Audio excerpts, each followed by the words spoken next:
संस्कृत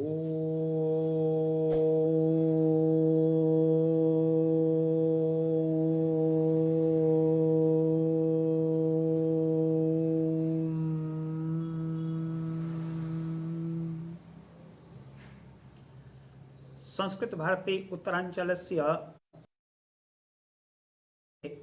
सर्वेषां स्वागतम्।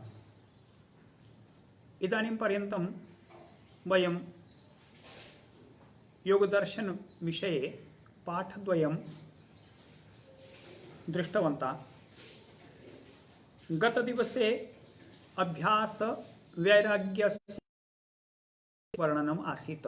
अभ्यास वैराग्याभ्यां निरोधः भवति।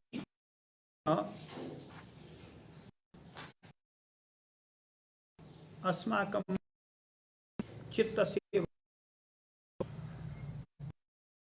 संप्रज्ञातः समाधिः प्राप्ता भवति।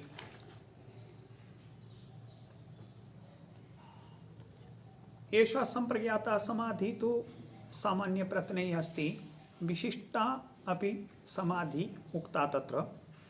अनन्तरं योगिनां वर्णनं कृतं। ये विदेह प्रकृति लया योगिनः भवन्ति तेषां शीघ्रं समाधिलाभः भवति। अन्येषां तु श्रद्धा वीर्य स्मृति समाधिपूर्वकं भवति। तत्र संवेगानाम् अपि महत्त्वम् अस्ति, प्रयत्नानाम् अपि महत्त्वम् अस्ति। मृदु मध्य अधिमात्र प्रयत्नानां महत्त्वम् अस्ति। एतावत् पर्यन्तं प्रथमः उपायः सूचितः। इदानीं द्वितीयम् उपायं सूत्रकारः सूचयति। द्वितीय उपाय तत्र सूत्रे वर्ति ईश्वर प्रणिधानाद् वा अथवा ईश्वर प्रणिधानात् चित्तवृत्तीनां निरोधः भवति।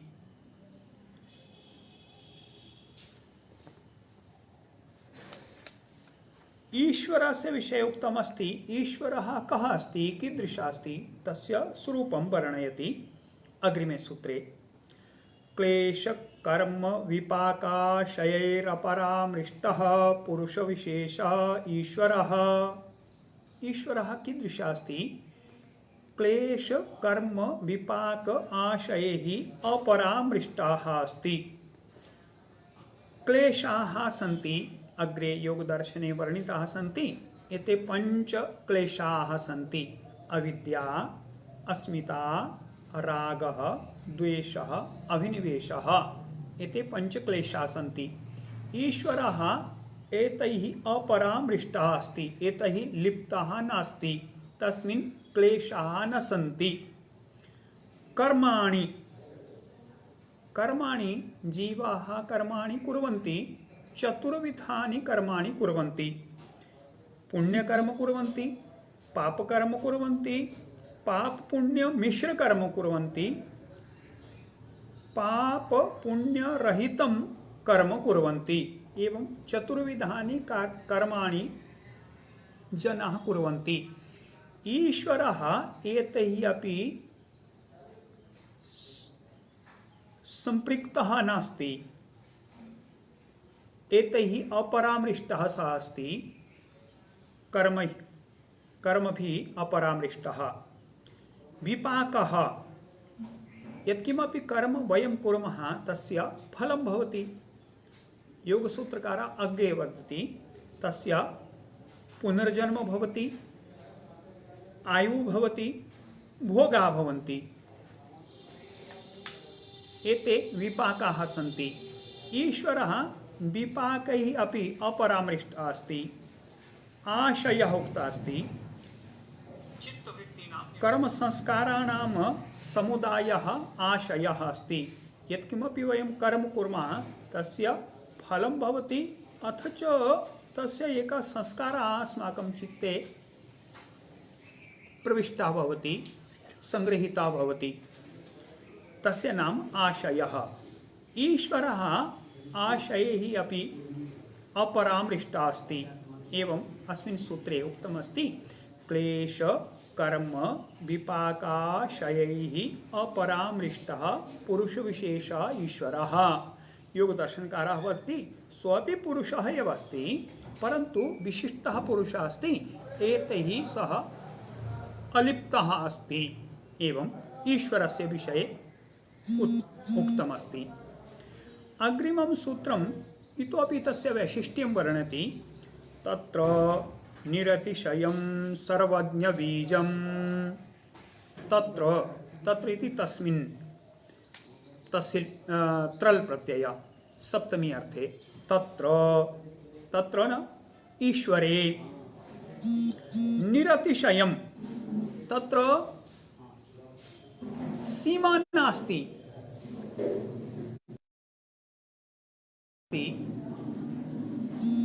एतावत् पर्यन्तमेव अस्ति इति नास्ति, सीमा रहितता अस्ति, तस्मात् निरतिशय अस्ति।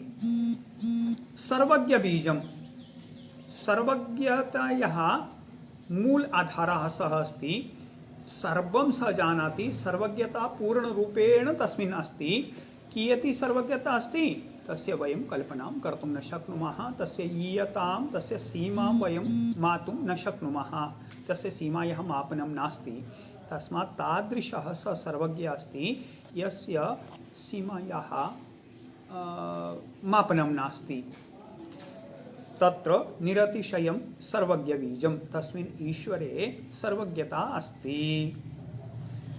अग्रिममपि सूत्रं तस्य वैशिष्ट्यं वर्णयति। स वदति पूर्वेषामपि गुरुः कालेन अनवच्छेदात्। वयं ज्ञानं प्राप्नुमः पूर्वजेभ्यः। अस्माकं कश्चित् गुरुः अस्ति, सः अस्मात्तः ज्येष्ठः अस्ति, सः कुतश्चित् ज्ञानं प्राप्तवान् ततः पूर्ववर्तिभ्यः। एवं पूर्वं ये आसन् तेभ्यः ज्ञानस्य परम्परा अस्माकं पार्श्वे आगता, गुरवः ते आसन्। ईश्वरः कालेन अनवच्छिन्नः अस्ति, स तु सर्वदा अस्ति, तस्य अस्तित्वं सीमितं नास्ति। कालस्य या सीमा अस्ति ततः अतीतः अस्ति सः, कालचक्रात् बहिः। तस्मात् कालस्य अवच्छेदनं नास्ति तत्र। एतावत् पर्यन्तं सः अस्ति, इतः पूर्वं न आसीत्, अथवा पूर्वं सः आसीत् इतः परं नास्ति इति नास्ति। कालस्य तत्र विभागः नास्ति ईश्वरे। तस्मात् वदति सः पूर्वेषामपि गुरुः। ये पूर्ववर्तिनः ज्ञाताराः आसन् अभूवन्, तेषाम् अपि सः गुरुः अस्ति। कस्मात् कालस्य अवच्छेदरहितता कारणतः अस्ति, सः सर्वदा अस्ति, तस्य अस्तित्वं सर्वदा अस्ति। अग्रिमं सूत्रं वदति प्रणिधानं किम्। अग्रिमं सूत्रं तस्य वाचकः इति वदति। तस्य वाचकः प्रणवः, तस्य वाचकः अस्ति प्रणवः। वाचकः इति तस्य नाम अस्ति। यथा वयं वदामः एषः सुरेशकुमारः, विशिष्टाकृतिः अस्ति, तस्य नाम सुरेशकुमारः इति कृता अस्ति। जनाः सुरेशकुमारः इति नाम्ना तं जानन्ति। तथा ईश्वरस्यापि विशेष नाम उक्तमस्ति, प्रणवः, ओंकार इति। तस्य वाचकः प्रणवः। एवं ओंकार द्वारा तस्य वाचनं भवति। ओम ध्वनिं वयं कुर्मः, तादृश तस्य वाचकः सः अस्ति।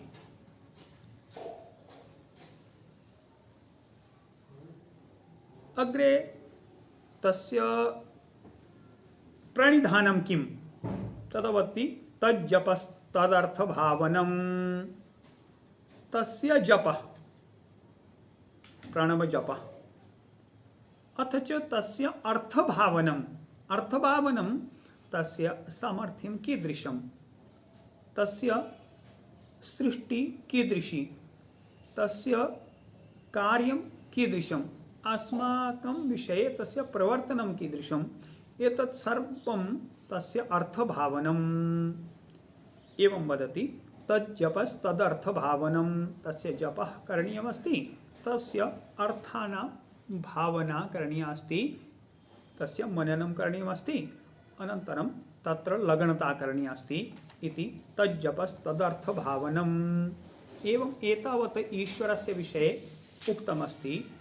सः ईश्वरः क्लेश कर्म विपाकाशयैः अपरामृष्टः अस्ति।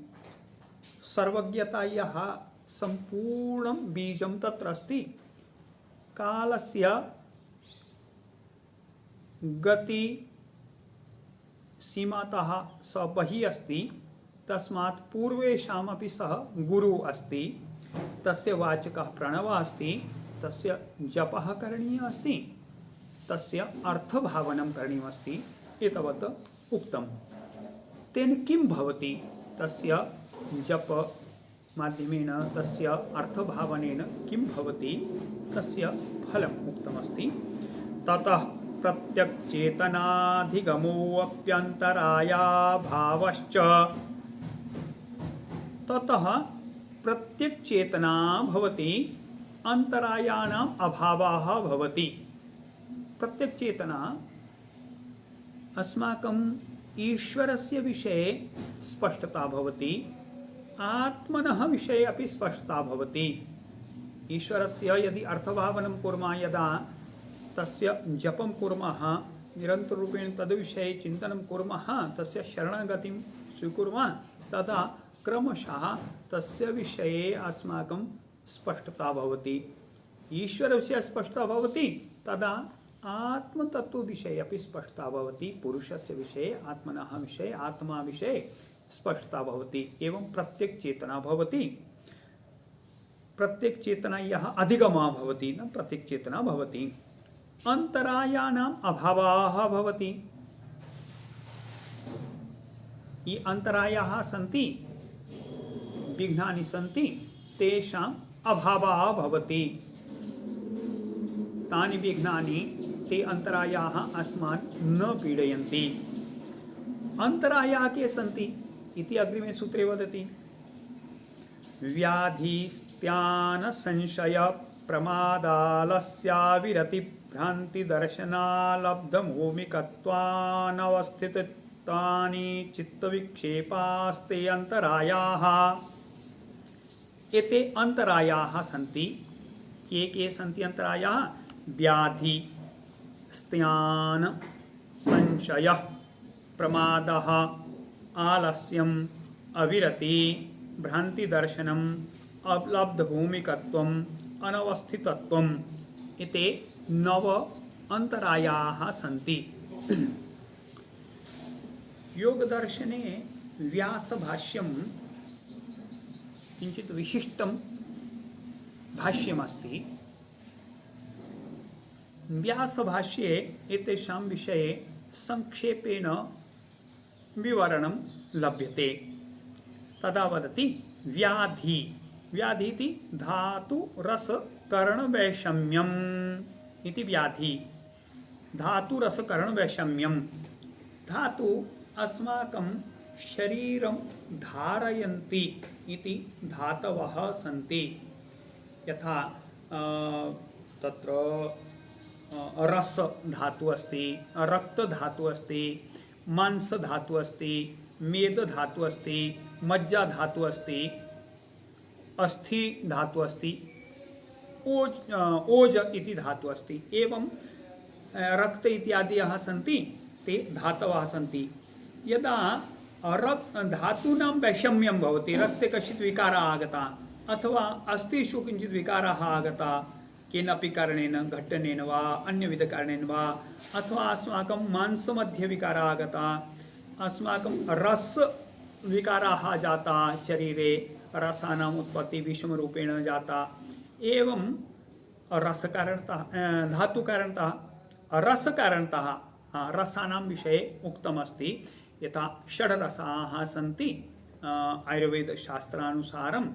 तत्र तु कटु, तिक्त, कषाय, मधुर, अम्ल इत्यादि एते रसाः सन्ति।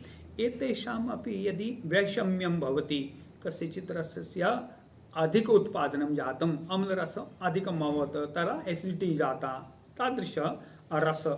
अनन्तरं करणवैषम्यं, करण इति इन्द्रियाणि सन्ति, अस्माकम् उपकरणानि सन्ति मनुष्यस्य कृते, एतानि उपकरणानि नाम इन्द्रियाणि सन्ति।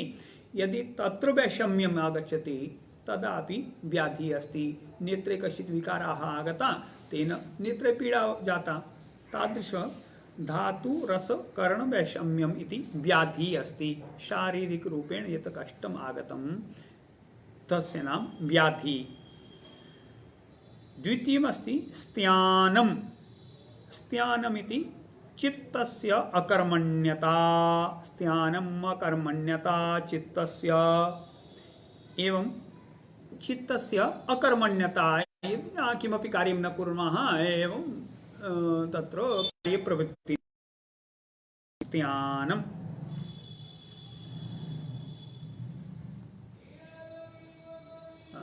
साधनेषु योगस्य अंगेषु प्रवृत्ति न भवति, तत्कर्तुम् अस्माकं चित्तं प्रवृत्तं न भवति, तस्य नाम स्त्यानं। संशयः, संशयः यदा एतदपि स्यात् अथवा न स्यादिति, स्यादित्येवं न स्यादिति भाष्यकार। तो संशय एतदपि स्यात् वा तदपि स्यात् वा यदि निश्चयेन भवति तस्य नाम संशयः। प्रमादः, समाधि साधनानाम् अभावनम्। समाधि निमित्तं यानि साधनानि उपकारकाणि सन्ति तत्र अस्माकं इच्छा न भवति, अभावनं, तस्य भावना नास्ति, तस्य नाम प्रमादः। एवं प्रमाद विषये उक्तमस्ति, तस्य चिन्तां न कुर्वन्ति, लापरवाह इति वदन्ति हिन्दी भाषायां। प्रमादः। आलस्यं, कायस्य चित्तस्य च गुरुत्वाद प्रवृत्तिः। कायस्य शरीरस्य तथा च चित्तस्य यदि गुरुत्वं भवति, नाम तमसः प्रभावः अधिकः भवति, तदा अस्माकं चित्ते अस्माकं शरीरे आलस्यम् आगच्छति। तो एतस्य नाम आलस्यम्। अविरति, चित्त भोगात्मिकी आकांक्षा। विरति नाम चित्तस्य भोगानाम या आकांक्षा अस्ति ततः विरामः, अन्यत्र नयनं, तस्य नाम विरति। अविरति अस्ति यदा विरति न भवति, अस्माकं चित्तं भोगानां विषये एव आसक्तं भवति। सांसारिक ये भोगा सन्ति तत्रैव अस्माकं पुनः पुनः आसक्ति भवति, तो ततः विरामः न भवति, विरति न भवति, तस्य नाम अविरति। भ्रांति दर्शनम, भ्रांति दर्शनम विपर्यय ज्ञानम। पूर्वं वयं वृत्तीनां विषये पठितवन्तः। विपर्ययः मिथ्या ज्ञानम अतद्रूप प्रतिष्ठम इति आसीत् विपर्यय विषये। तो भ्रांति दर्शनम विपर्ययः अस्ति, मिथ्या ज्ञानं भवति, वयं भ्रान्ताः भवामः, भ्रमः भवति, एतदेव स्यात् इति भ्रांति दर्शनम्। अष्टमं वदति अलब्ध भूमिकत्वम्। समाधि भूमेः अलाभः, समाधि भूमेर अलाभः। अस्माकं स्तराः आगच्छन्ति, यदा समाधौ वयं प्रविशामः, एकाग्रतायाम् उपविशामः, तदा वर्णितमस्ति पूर्वं सूत्रे, तत्र एक स्तरः भवति। एवं चतुर्विध स्तराः उक्ताः सन्ति, तत्र तेषाम् उपलब्धिः न भवति, तस्य नाम अलब्ध भूमिकत्वम्।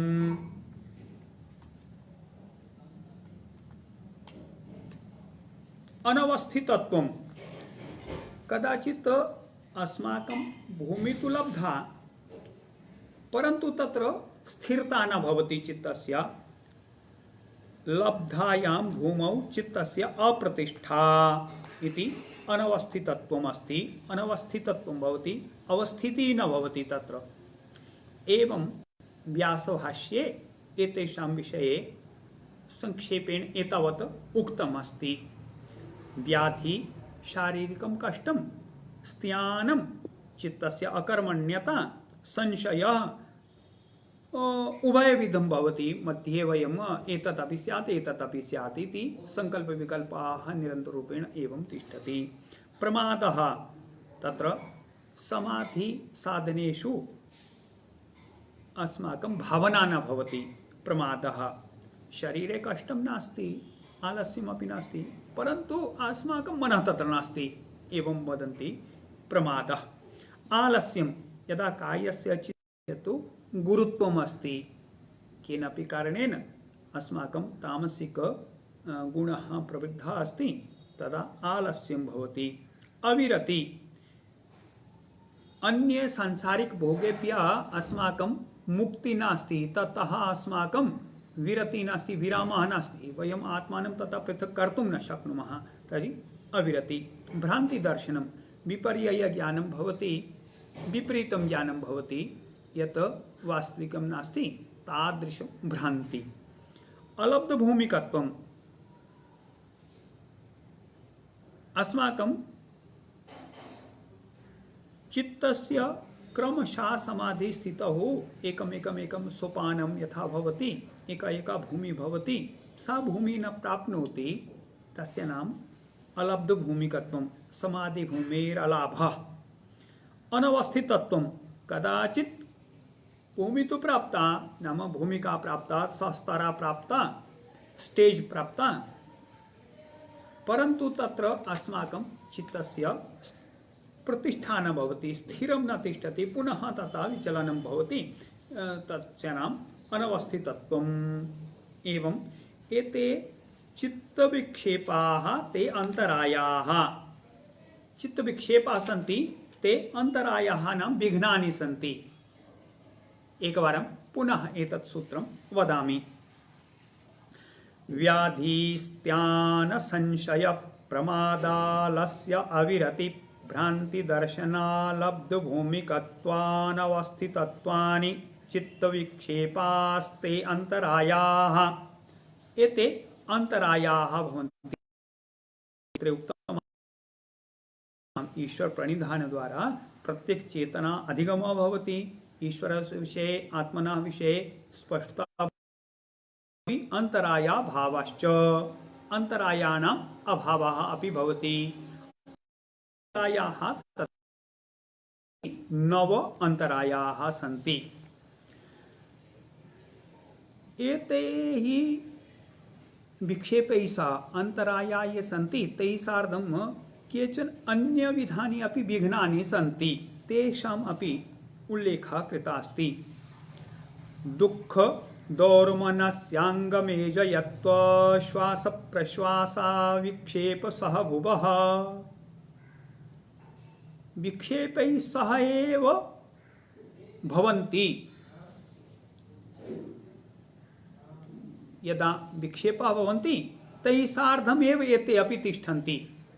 तेषाम् उपजीवीरूपेण भवति। एकं वयं किमपि कार्यं कुर्मः, तस्य तेन सह एव द्वितीयम् अपि कार्यं तथा भवति। बै प्रोडक्ट इति वदामः। बै प्रोडक्ट तो नास्ति, परन्तु विक्षेपैः सह एव एते अपि तिष्ठन्ति। सह भुवः के सन्ति? दुःख दौर्मनस्य अंगमेजयत्व श्वास प्रश्वासाः। एते दुःखं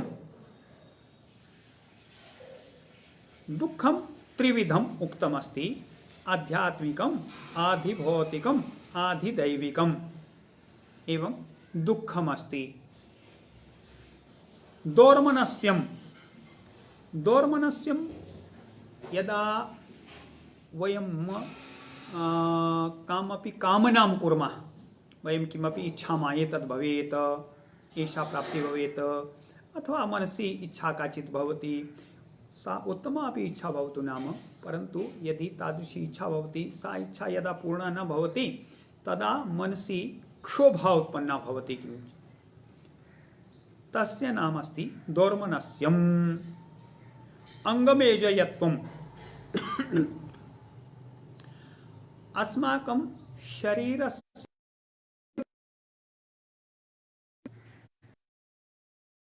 दीर्घकालं यावत् एकस्याम् एव स्थितौ स्थातुं न शक्नुमः। योगमार्गे एषा विक्षेपः अस्ति। अंगमेजयत्वम् एतस्य नाम। अस्माकम् अंगानां कंपनं भवति, कदाचित् अत्र वेदना भवति, एवं कंपनं भवति, कदाचित् स्थिरता न भवति, कदाचित् भिन्नभिन्नकारणैः अस्माकम् अंगानां स्फुरणं भवति, कंपनं भवति। तस्य नाम अंगमेजयत्वम्। एषापि तत्र विक्षेपः अस्ति, नाम एषापि। श्वासः। श्वासः अस्ति यदा वायु अन्तः प्रविशति, बहिर्वायु अन्तः प्रविशति, श्वासः। प्रश्वासः आंतरिक प्राणः, आंतरिक प्राणवायु यदा बहिः आगच्छति तस्य नाम प्रश्वासः। सामान्येन श्वास प्रश्वास विषये अस्माकं ज्ञानं न भवति। वयम् अन्यानि कार्याणि कुर्वन्तः भवामः, श्वासः प्रश्वासः अपि प्रचलति, परन्तु यदा कदा तादृशी स्थितिः भवति, अस्माभिः प्रयत्नपूर्वकम् एवं श्वासः ग्रहीतव्यः भवति, सामान्य स्थितिः न आगच्छति। अथवा बहिर्वायु अकस्मात् एव अधिकः अन्तः आगच्छति, श्वासः इच्छा यदि अस्माकं नास्ति तदापि श्वासः भवति। कुम्भक स्थितिः अस्माकं स्थिरा न, कथनस्य आशय। तथैव प्रश्वासः अस्ति, यदा वयम् अन्तः कुम्भकं कुर्मः तर्हि बहिः वायुं निष्कासयितुं मनः भवति। एवं श्वास प्रश्वासः। अथवा सामान्यतया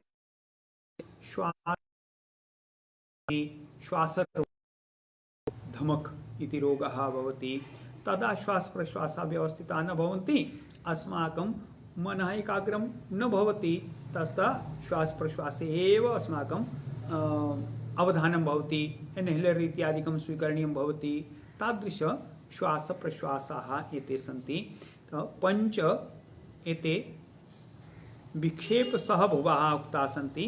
दुःखं दोर्मनस्यम् अंगमेजयत्वं श्वास प्रश्वासाः एते विक्षेपसहभुवाः सन्ति। तो विक्षेपैः सह एते अपि भवन्ति। तस्मात् अन्तरायाः 9 गणिताः सन्ति, ते तु चित्तस्य विक्षेपाः सन्ति। 5 एते विक्षेपसहभुवाः अन्तरायाः सन्ति, विघ्नानि सन्ति। मुख्या 9, गौणरूपेण 5, एवं 14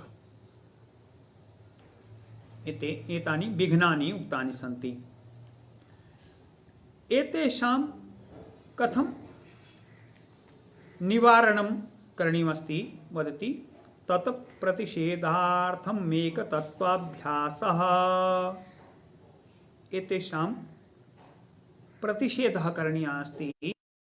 कृते अन्यत् उक्तम् एकतत्त्वाभ्यासः। श्वः एतस्य विषये वयं पुनः आगच्छामः YouTube मध्ये।